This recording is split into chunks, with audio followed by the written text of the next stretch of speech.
ముందుగా వెంకటరెడ్డి గారు చెప్పండి, రాజధానిలో నిన్న జరిగింది గోండా రాజ్యమా? చంద్రబాబు గారు ఓపెన్గానే అన్నారు, అట్లాగే ఈనాడు వాళ్ళు తరిమి కొట్టారని గంతులేశారు, ఏసరించారని. ఇప్పుడు సడన్గా ఆంధ్రజ్యోతి వాళ్ళు మా ప్లేట్ ఫిరాయించేసి మొత్తం మీరే దాడులు చేశారని చెప్తున్నారేంటి సార్? ఇక్కడ గడిచిన 2 సంవత్సరాలుగా ఇక్కడ నడుస్తుంది ఆంధ్రప్రదేశ్లో గుణపం పార్టీ గోండా రాజ్యం బ్లడ్ బుక్ పాలన. గుణపం పార్టీ గోండా రాజ్యం బ్లడ్ బుక్ పాలన. గుణపం పార్టీ అంటే గుణపంతో గుచ్చి అందరినీ వాళ్ళే దాడులు చేసి వాళ్ళే గుచ్చేసి వాళ్ళే ఉల్టా కేసులు పెడతారు. రాజధాని రైతులు భూములు కూడా తవ్వేశారంటారు కదా, దాని గుణపాలతో తవ్వినట్టుగా. నాకైతే రైతుల బాధ చూసిన తర్వాత ఇది ఎంత దారుణం. గవర్నమెంట్ ఉండాలి తప్ప ఆ 4 గ్రామాల రైతుల్ని అంత వేధించటమా, మట్టి తవ్వటమా? ఇప్పుడు మీరు ఆ మాయింట్ ఎత్తారు కాబట్టి, ఇప్పుడు అమరావతిని పేరుకి ఏం చెప్తారు వీళ్ళు? ఇది ప్రజా రాజధాని అని పేరుకు చెప్తున్నారు.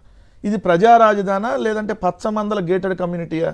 ఎందుకు ఆ మాట అంటున్నాను? అక్కడ ఉన్నటువంటి రైతులు భూములు ఇవ్వను అంటే వాళ్ళ భూములు తగలబెట్టారు అంతకుముందు, వాళ్ళ తోటలు ఇవన్నీ. ఇప్పుడు ఆ భూములు ఇవ్వనంటే అక్కడ వాళ్ళ వెళ్ళటానికి, ఆ ప్రాంతానికి వాళ్ళ పొలాలకు వాళ్ళని వెళ్ళనీయకుండా మొత్తం తవ్వేసి అంతా క్లోజ్ చేసి రోడ్లు కూడా పూర్తి చేసినటువంటి పరిస్థితి. 100 సంవత్సరాలుగా ఉన్న రోడ్లు కూడా పూడ్చారంట. ఎంత దారుణం! అమరావతి ప్రాంతంలో పేదవాడు ఒక్కడు కూడా ఉండకూడదని చెప్పి 50,000 మందికి ఇళ్ల పట్టాలని రద్దు చేసింది వీళ్ళే కదా. సెంటు స్థలం కూడా పేదవాడికి ఉండకూడదు, 1 సెంటు కూడా పేదవాడు అనేవాడు ఇక్కడ ఉండకూడదు. రెండోది, గుంటూరు విజయవాడ ప్రాంతాలకు రాజధానిలో వాళ్ళు రాకూడదు. గుంటూరు విజయవాడ మచిలీపట్నం రాజధానిలో కలపకూడదు. మరి ఇది ప్రైవేటు గేటెడ్ కమ్యూనిటీ అంటే చంద్రబాబు నాయుడు గారికి సంబంధించిన గేటెడ్ కమ్యూనిటీయా? ఆంధ్రప్రదేశ్ రాష్ట్ర రాజధాని. మనం ఆంధ్రప్రదేశ్ రాష్ట్ర రాజధానికి వెళ్ళాలంటే వీసా తీసుకొని చంద్రబాబు నాయుడు గారు ప్రభుత్వ పర్మిషన్ తీసుకొని వెళ్ళాలా? ఎందుకు వెళ్ళారని అంటున్నాడు.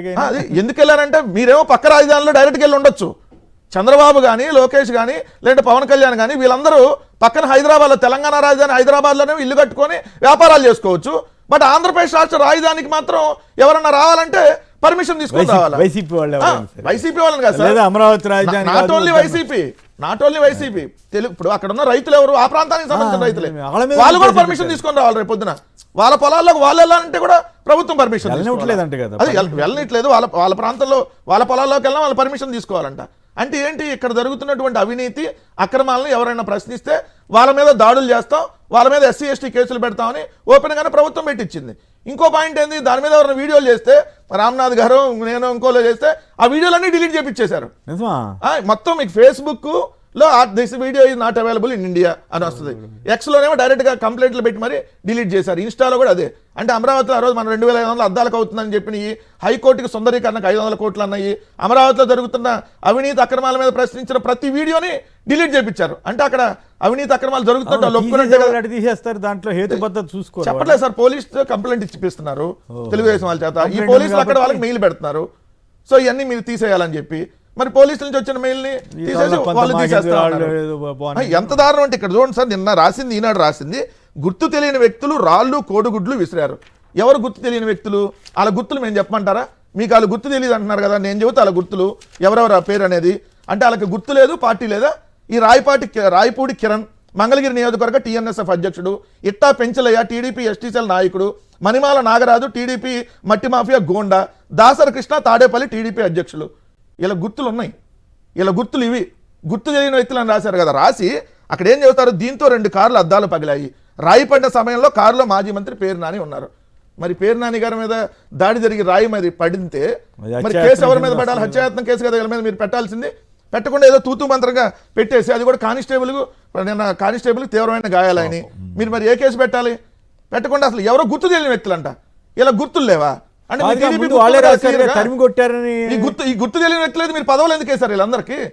రెండోది ఎంత దారుణం చూస్తా, దళిత రైతులపై దాడని ఆంధ్రజ్యోతి హెడ్డింగ్ పెట్టి దళిత రైతులపై దాడంట. ఏ దళిత రైతులకి ఎక్కడ గాయాలని? చెప్పుకోని దగ్గర అయినా, చెప్పిన దగ్గర అయినా నొప్పులు చూపించమనండి అక్కడ దాడులు జరిగితే. ఎంత దారుణం చూడండి. వైసీపీ నాయకుల గుంపు చట్టవిరుద్ధంగా అక్కడ ఒక కారులో వచ్చి చట్టవిరుద్ధంగా అండి అమరావతి ప్రాంతానికి వెళ్ళడం చట్టవిరుద్ధమా? రాజధాని ప్రాంతంలో కారులతో వెళ్తే చట్టవిరుద్ధం. అది చట్టవిరుద్ధంగా వచ్చి అమరావతికి రాజధాని రైతులకు వ్యతిరేకంగా నినాదాలు చేశారంట. వీడియోలో ఎక్కడన్నా అమరావతికి వ్యతిరేకంగా నినాదాలు ఉన్నాయా? రెండు అక్కడ ఉన్నట్టు. అంతేకాకుండా అక్కడ ఉన్నటువంటి భవానీని, రాయపూటి కిరణ్ బాబుని కులం పేరుతో దూషిస్తూ అవమానపరిచారు. వాళ్ళు ఎవరో మనకు ఎట్ట తెలిసింది? మీరే గుర్తు తెలియని వ్యక్తులని రాశారు. మీ గుర్తులు ఉన్నా అట్లాంటి మాకెట్ట తెలుస్తాయి వాళ్ళ గుర్తులు? వాళ్ళకు కులం పేరుతో దూషించారంట. నిందితుల్లో కొందరంట మాణిక్యం, భవానీ, కిరణ్ బాబుతో పాటు పలువురు మహిళలకి చేతులతో కాళ్ళతో రాళ్లతో దాడి చేసి గాయపరిచారంట. ఏది పేరు నాని గారు, అంబటి రాంబాబు గారు, అదేవిధంగా చూస్తే దొంతిరెడ్డి వేమారెడ్డి గారు, దేవినేని అవినాష్ గారు, ఏదైతే నవరత్నాల నారాయణమూర్తి గారు, డైమండ్ బాబు గారు, లేళ్లప్రెడ్డి గారు, వీళ్ళందరంట వాళ్ళ కాళ్ళతో తన్నారంట, చేతులతో తన్నారంట, మళ్ళీ రాళ్ళు తీసుకొని కొట్టారంట. అందుకని ఎస్సీ ఎస్టీ కేసు పెట్టారంట. సభ్య సమాజం చూడండి ఎంత దారుణమైనటువంటి కేసులు పెడుతున్నారో. ఏది పేరు నాని గారు కాళ్ళతో దన్నాడు, అంబటి రాంబాబు గారు చేతితో దన్నాడు, ఇంకొక ఆయన రాళ్ళతో దన్నాడా? కనీసం కొద్దిగా కేసులు పెట్టేటప్పుడు ఈ కేసు ఎప్పుడు పెట్టారో చూడండి సార్. మొన్న 27వ తారీఖు అదే ఇన్సిడెంట్ జరిగిన రోజు 3:30 కంప్లైంట్ ఇస్తే 3:30 కేసు కట్టారు. ఎస్సీ ఎస్టీ కేసు విచారణ చేయకుండా ఎట్ట కట్టారండి? 3:30 కంప్లైంట్, 3:30 వాళ్ళు కంప్లైంట్ ఇస్తే 3:30 కేసు కట్టేశారు. ఇంకెందుకు ఆలస్యం? మరి ఇది కదా తప్పుడు కేసులు. ఎస్సీ ఎస్టీ కేసు అంట. ఇవన్నీ ఒక ఎత్తు అయితే కాదు. ఈనాడు వాళ్ళు ఏం రాశారు? తరిమి కొట్టారని రాశారు. అంటే వాళ్ళు చేసినట్టే కదా. చంద్రబాబు గారు ఏమన్నారు? అవును ఎందుకు వెళ్ళారు మీరు, వెళ్తే తిరగబడ్డారని ఆయన అంటే ఏం సార్ రాజధాని అది వేరే సంగతి. తిరగబడ్డారంటే ఎవరు తిరగబడ్డట్టు? అక్కడ ఆయన మనుషులే కదా. ఆయన రైతులు అనండి, పోనీ టీడీపీ వాళ్ళనండి, ఇంకోళ్ళనండి, వాళ్ళే చెప్తుంటే సీఎంఏ స్వయంగా చెప్తే ఈనాడు వాళ్ళు తరిమి కొట్టారని వాళ్లే రాస్తే మరి వైసీపీ వాళ్ళ మీద ఎట్లా కేసులు పెడతారన్నది నాకున్న సందేహం. అసలు వైఎస్ఆర్సీపీ వాళ్ళు వెళ్తుంది ఎక్కడికి? రాజధాని ప్రాంతంలో బాధిత రైతుల దగ్గరికి వెళ్తున్నారు. అసలు మీరెవరి మధ్యలో దారిలో రావటానికి? మీ ఇంటికి ఎవరు రావట్లేదు కదా వాళ్ళు, మీ ఇంటికో మీ పొలాలకు రావట్లేదు కదా వైఎస్ఆర్సీపీ వాళ్ళు. బాధిత కుటుంబాల దగ్గరకు, బాధిత రైతుల దగ్గరికి వెళ్తున్నారు. వెళ్తుంటే మధ్యలో మీరు అడ్డుకొని ఉల్టా మహిళ వైఎస్ఆర్సీపీ వాళ్ళ మీద కేసులు పెట్టి ఎంత దారుణమైనటువంటి పరిస్థితులు. రేపొద్దున ఏ పారిశ్రామిక వస్తాడు చెప్పండి? ఇప్పుడు ముఖ్యమంత్రి ఇంటికి, చంద్రబాబు నాయుడు ఇంటి దగ్గర జరిగింది ఇన్సిడెంట్ ఉండవల్లిలో. ఏది ముఖ్యమంత్రి ఇంటి దగ్గర రాళ్ల దాడి జరిగింది. ఏదైతే రాళ్ళు తీసుకొని మాజీ మంత్రులు, మాజీ ఎమ్మెల్యేలు, ఎమ్మెల్సీల మీద తిరగబడతారు గోండాలు, తెలుగుదేశం గోండాలు. ఆయన ఇంటికి 7 కిలోమీటర్ల దూరంలో పోలీస్ స్టేషన్లోనేమో లాకప్ డెత్ జరిగింది. 55 రోజులు అవుతున్నా శవం దొరకదు. సీసీ ఫుటేజ్ మొత్తం మాయమైంది. వస్తారు ఇంకా పారిశ్రామికవేత్తలు ఆంధ్రప్రదేశ్ రమ్మంటే రాజధానికి పర్మిషన్ తీసుకొని రావాలా? అమరావతికి వీసా తీసుకొని రావాలా? అమరావతి ఆంధ్రప్రదేశ్లో లేదా? అమరావతి అనేది ఆంధ్రప్రదేశ్లో లేకుండా పక్క దేశంలోనో లేండి. అమరావతిని రాజధాని మీరు ఏమైనా ప్రత్యేక దేశంగా కాదు సార్. చంద్రబాబు నాయుడు వాళ్ళ బినామీలు ఇక్కడ ఎంట్రీ తీసుకోవాలి. రేపొద్దున గేటు పెడతారేమో సార్. ఆ చుట్టూ మొత్తం అటో గేట్ ఇటో గేట్ పెట్టి లోపలికి పెద్ద. ఇప్పుడు మన అంతకుముందు రాజ్యంలోకి ఎంటర్ అవ్వాలంటే పెద్ద గేట్లు ఉండే కదా. రాజ్యంలోకి ఎంటర్ అవ్వాలంటే ఆ గేట్లలోకి రేపొద్దున మనం పర్మిషన్ తీసుకొని లేదా చీటీ మనం చూపిస్తేనే లోపలికి వాళ్ళని పంపిస్తారు. మిగిలిన ఎవరు రానిరేమో. ఈరోజు ఇంకొక నిమిషం. ఇప్పుడు ఈ ప్రభుత్వం పనితీరు ఎలా ఉంది? వీళ్ళు సూపర్ 6 ఇవ్వలేదు, ఈ సూపర్ 6 అమలు అవుతున్నాయి అని చెప్పి సోషల్ మీడియాలో వస్తుంది. ఏంటి ఈ సూపర్ 6 అద్భుతంగా? 1 సవాలు మాయం చేయటం, 2 బూడిద మాయం చేయటం, 3 మెరిట్ లిస్ట్ మాయం చేయటం, 4 మేనిఫెస్టో మాయం చేయటం, 5 సీసీటీవీ ఫుటేజ్లు మాయం చేయటం, 6 సంపద మాయం చేయటం. మొత్తంగా ఇది మాయా ప్రభుత్వం. ప్రైవేటైజేషన్, భూములు అమ్మేయటం ఇంకా చాలా ఉంది. అయితే వాళ్ళు ఒక 6 పాయింట్లు రాసి సోషల్ మీడియాలో ఈ ప్రభుత్వం ఎలా ఉందని చెప్తా ఉన్నారు. రైట్. రామ్నాథ్ గారు మీరు చెప్పండి, నిజంగానే జగన్ గారు అన్నట్లు గోండా రాజ్యం లాగానే నడిపారా? పైగా డైరెక్ట్గా చంద్రబాబు గారే అవును వెళ్తే తప్పే ఉందన్నట్టుగా ఆయన మాట్లాడడం అరాచకాన్ని ప్రోత్సహించడం కాదా? మరోవైపు ఈనాడు వాళ్ళు తరిమి కొట్టారని ఎగిరిపడి గంతులేశారు. ఇవాళ ప్లేట్ ఫిరాయించి మొత్తం వైసీపీ వాళ్ళే తప్పు చేశారని ప్రచారం చేస్తున్నారు. సో ఈ అరాచక పరిస్థితులు ఇక ఆంధ్రప్రదేశ్లో ఇంత సీనియర్ అయినటువంటి చంద్రబాబు గారు ఎందుకు ఇంత అప్రదిష్ట కొని తెచ్చుకుంటున్నారు? ఇప్పుడు కొమ్మినేని గారు పబ్లిక్ గమనించాల్సింది ఏంటంటే, వైసీపీ అమరావతిని వ్యతిరేకిస్తోందా, లేకుంటే అమరావతి ముసుగులో ఉన్న కొందరు తెలుగుదేశం పార్టీ వాళ్ళే వైసీపీ అమరావతికి వ్యతిరేకమని ఒక ప్రచారం చేసి తెలుగుదేశం పార్టీకి రాజకీయ లబ్ధి చేసి ఆ ప్రయత్నంలో అమరావతి భవిష్యత్తుకు ముప్పు వచ్చినా పర్వాలేదని అనుకుంటున్నారా అన్నది ప్రధానమైన ప్రశ్న. ఈరోజు వాళ్ళ పత్రికలోనే రాశారు, రాజధాని అమరావతి సమన్వయ కమిటీ రైతు జేఏసీ అంట. ఈ చీడ పురుగులకి ఏ మందు వాడాలో మాకు బాగా తెలుసు. ఉండవల్లి ఇలాంటి ఘటనలకు పాల్పడితే ఇక తిరిగి వెనక్కు వెళ్లరు. ఏదో ఒక రైతులకు సంబంధించిన జేఏసీ మీరు ఇంకోసారి ఉండవల్లి ఇలాంటి ఘటనకు పాల్పడితే తిరిగి వెళ్లరు అంటే ఈసారి ఏంటి బండరాలు కాదు తుపాకులతో కాల్చి శవాలు పంపిస్తామని చెప్తున్నారా? వీళ్ళ ఇలాంటి జేఏసీల రాజధానికి మంచి చేసేది. నిన్న ఆ ఘటన జరిగిన తర్వాత చాలా మందికి ఏమనిపిస్తోంది అంటే, ఒక ప్రధాన రాజకీయ పార్టీకి సంబంధించిన వైసీపీ మాజీ మంత్రులు, అది కూడా అక్కడున్న రైతుల ఆహ్వానం మేరకే అక్కడికి వెళ్తే బండరాలు తీసుకొని కొట్టి పంపించారే, ఇక సామాన్యులకు రేపు పొద్దున అక్కడికి పంపిస్తారా? అంతా పూర్తయిన తర్వాత ఇది కేవలం కొంతమందికి మాత్రమే లోపలికి ఎంట్రీ ఉండే. పవన్ కళ్యాణ్ గారు ఇప్పుడు ఒప్పుకోకపోవచ్చు, కానీ ఆయన గతంలో కరెక్ట్ చెప్పారు, ఇది ఒక గేటెడ్ కమ్యూనిటీ లాగా మారుతుందని ఆయన ముందే అంచనా వేశారు. ఈ రోజు ఆయన దానికి ఒప్పుకోకపోవచ్చు. కానీ పైగా ఈ రోజు ఏమంటున్నారు, వైసీపీ వాళ్ళు వస్తే తరిమి కొడతాం, వాళ్ళకి ఏ మందు వాడాలో పురుగులకి మాకు తెలుసు, ఈసారి వస్తే తిరిగి వెనక్కి వెళ్ళరు అంటున్నారు కదా. మరి ఇదే తెలుగుదేశం పార్టీ వాళ్ళే ఉంటారు. రైతులైతే ఇట్లా మాట్లాడు, తెలుగుదేశం పార్టీ వాళ్ళే ఉంటారు. వీళ్ళు ఇంకో స్టేట్మెంట్ కూడా ఇవ్వచ్చు. సరే రేపు పొద్దున వైసీపీ ప్రభుత్వం అధికారంలోకి వస్తే మాకు పౌరుషం ఉంది కాబట్టి వైసీపీ ప్రభుత్వం ఇచ్చే నిధులతో మా అమరావతిని నిర్మాణం చేసుకోము, దాన్ని ఆపేస్తామని కూడా ప్రకటన ఇస్తారా? అంటే ఒక రాజకీయ పార్టీ ఆల్రెడీ ఒకసారి అధికారంలోకి వచ్చింది, మళ్ళీ అధికారంలోకి వచ్చే అవకాశం ఉందని చంద్రబాబు నాయుడు గారి అంగీకరిస్తున్న ఒక రాజకీయ పార్టీ మీద మీరు అడుగు పెట్టడానికి వీలు లేదు అని డైరెక్ట్ గా వార్నింగ్లు ఇస్తున్నారు. ఈసారి వస్తే తిరిగి వెళ్లరు అంటే తుపాకులతో కాల్చి పంపిస్తామన్నట్టుగా మాట్లాడుతున్నారు కదా. మరి ఇలాంటి ప్రాంతం మీద వీళ్ళు ఏం చేయబోతున్నారు, మంచి చేస్తున్నారు? నిజంగా అక్కడ ఉన్న అమరావతి అసలైన రైతులు వచ్చి మాట్లాడాలి. ఇదేంటి రేపు పొద్దున వైసీపీ ప్రభుత్వం అధికారంలోకి వస్తుంది, ఆ ప్రభుత్వంతో కూడా ఇక్కడ అభివృద్ధి చేయించుకోవాల్సి ఉంటుంది కదా. మీరు అలాంటి పార్టీని ఇక్కడికి వస్తే తిరిగి వెళ్లారని ఎలా అంటారు అని వీళ్ళ తెలుగుదేశం పార్టీ నాయకులు ఇస్తున్న స్టేట్మెంట్లను ఖండించారు. ఎంత దూరం వెళ్ళిపోయారంటే ఏ పేరు కూడా చెప్పడానికి ఇబ్బంది లేదు. ఏపీఎన్ లో డిబేట్ నిర్వహిస్తున్న వ్యక్తి ఏం మాట్లాడతారో డైరెక్ట్ గా వెళ్ళారు, అక్కడ అడ్డుకున్నారు, అన్ని మూసుకొని వెనక్కి రావాలి కదా అని మాట్లాడుతున్నారు. జర్నలిస్టు వైసీపీ మాజీ మంత్రుల బృందాన్ని అక్కడ అడ్డుకోగానే మీరంతా మూసుకొని వెనక్కి రావాలి కదా అంటున్నారు. అంటే ఏంటి బాధ? అసలు ఎక్కడికి పోతుంది రాష్ట్రం? అమరావతి ఏమైనా పాకిస్తాన్ లో ఉందా అన్నది ఒక కామన్ పాయింట్ గా ప్రతి ఒక్కరికి అర్థమైపోతుంది.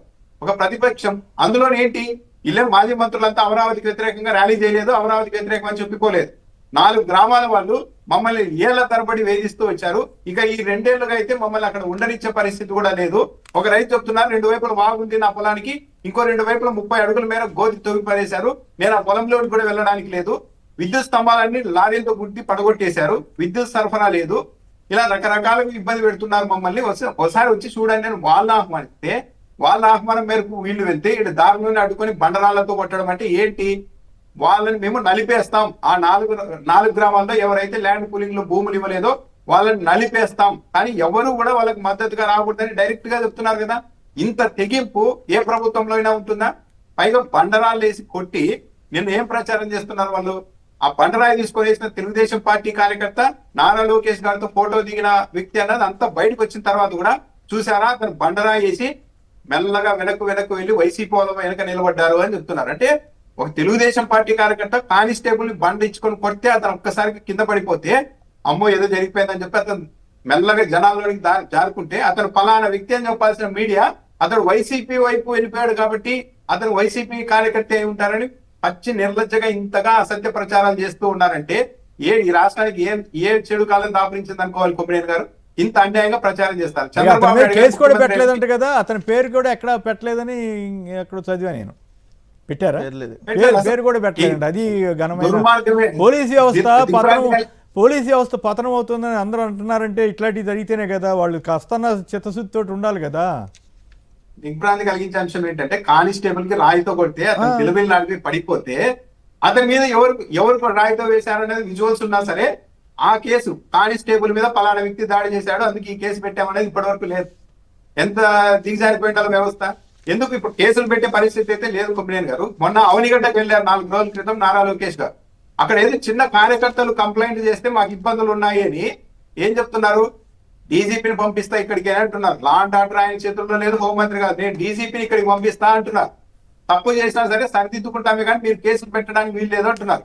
అంటే ఇప్పుడు కానిస్టేబుల్ ఒక పెద్ద బండరాయి తీసుకొని కొట్టడం కూడా ఒక తప్పు. నెక్స్ట్ టైం జరగకుండా చూసుకుంటాం, ఈ పాటికి వదిలేయండి అని చెప్తున్నారా నారా లోకేష్ గారు? ఎందుకు కేసు పెట్టడం లేదు?